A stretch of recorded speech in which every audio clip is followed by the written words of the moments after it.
என்னோட கள அரசியல் பயணம் உங்களோட ஆசீர்வாதத்தோட இங்கிருந்து தான் தொடங்குது.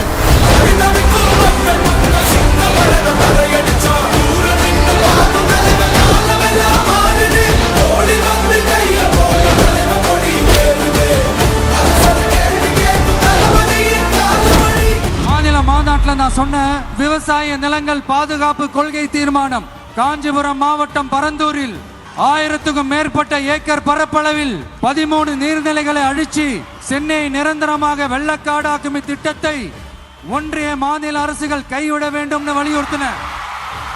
நான் இங்க வளர்ச்சிக்கு எதிரானவெல்லாம் கிடையாது. ஏர்போர்ட்டே வரக்கூடாதுன்னு நான் சொல்லல, இந்த இடத்துல வரக்கூடாதுன்னு நான் சொல்றேன். ஏகனாபுரம் ஊருக்குள்ள வந்து அந்த திடல்ல தான் உங்க எல்லாரையும் மீட் பண்ணணும்.